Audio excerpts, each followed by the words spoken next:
Now, earlier today, there was an explosion near New York City's Port Authority bus terminal. Now, the explosion injured the bomber himself and one other and forced some evacuations in the subway.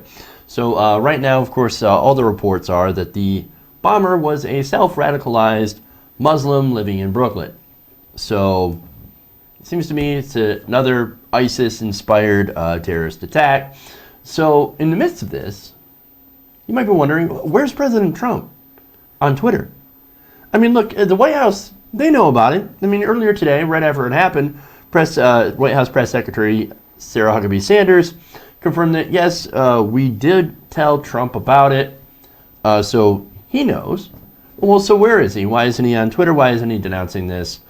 It's because he's too busy attacking the New York Times over the reports about his TV habits. So they came out with a report over the weekend where they said, President Trump watches about 4 to 8 hours of television a day. He drinks about pack of Diet Coke or 12-pack of Diet Coke every single day. Jesus Lord mercy, how's this man still alive? and he wanted to talk about, I'm going to run against Bernie Sanders when he's in a wheelchair. Dude, you ain't going to make it. You keep eating and drinking like that, you ain't going to make it, dude. All I'm saying, I'm just saying. Okay, all I'm saying is that his diet is terrible, and this is coming from a guy who just ate a bag of chili cheese Fritos. To be fair, it was only a half a bag. Anyway, so look, he's mad at the Washington Post. He's mad at the New York Times. He's mad at all these different news outlets. He's going to take it out on Twitter.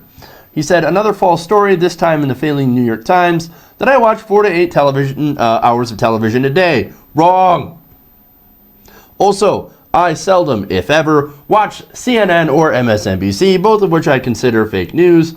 I never watch Don Lemon, who I once called the dumbest man on television. Bad reporting. You know, for somebody who doesn't watch CNN, MSNBC, or read the New York Times, he sure seems to know a lot about them. He sure seems to be fixated on those outlets, especially when it comes to Don Lemon.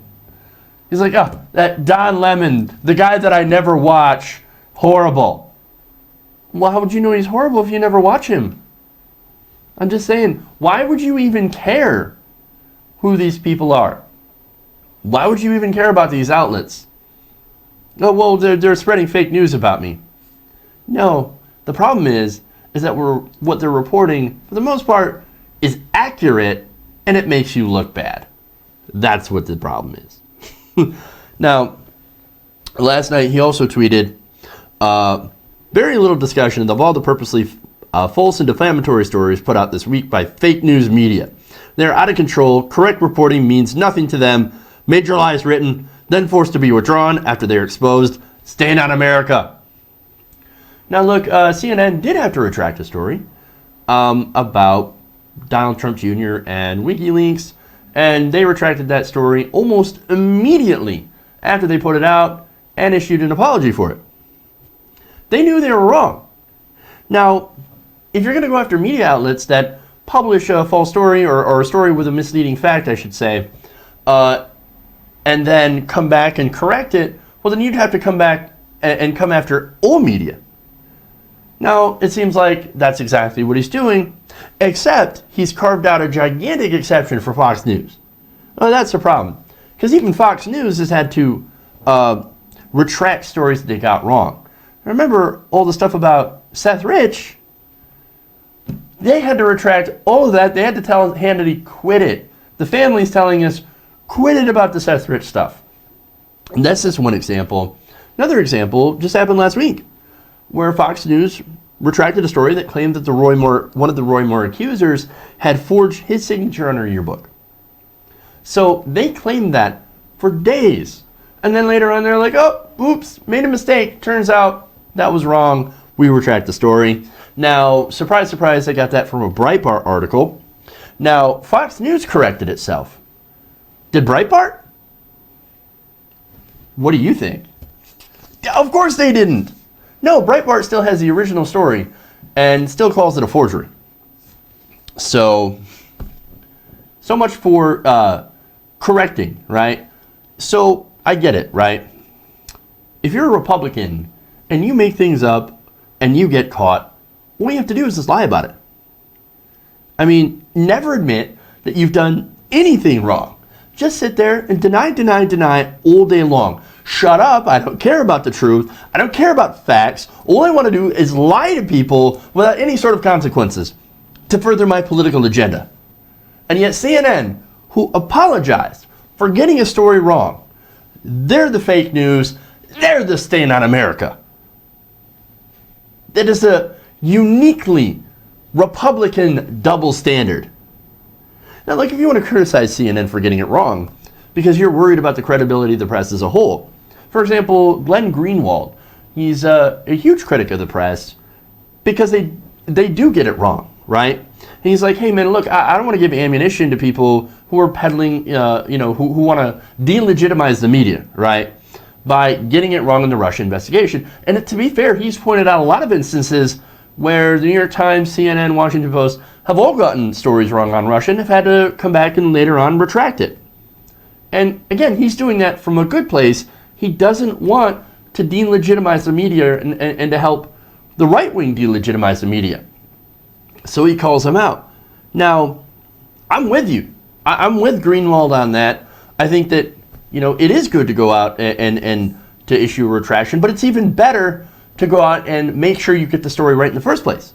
But of course, this is the real world. That doesn't always happen. So you have to go back and you have to make sure that you get it right, even if it's after the fact, right? The Russia story in that case with Donald Jr. and WikiLeaks was wrong on the date. And that completely changed the context of the entire story. And there have been other incorrect stories about Russia as well. There's also been a lot of correct stories about Russia, to be fair. So, again, if you're out there trying to make the media better, which is what we want to do on the show, which is what Glenn Greenwald and The Intercept want to do, is what the Young Turks want to do, then I am absolutely with you. And I hope to be, I hope I'm part of that. But if your whole goal is to do the opposite, to delegitimize the media so that you can go out and create your own propaganda media, to back Trump or to back the extreme right wing, to back the alt-right and all that stuff, and you're using this CNN thing as an example, well, then I am not with you, because that's not what we want to do. Those of us on the left who criticize the media want to do so because we want to make a better media. We want to make it better. We want it to inform the American public so that they can make correct decisions based on the facts. The right wing wants to eliminate the media so they can install their own biased, conservative-leaning state media. If you can't spot the difference, I can't help you. Hey everybody, thanks for watching this video. If you want to see more like this, please hit the subscribe button below. And if you want to support truly independent progressive media, please consider becoming a patron at patreon.com/TYTNation.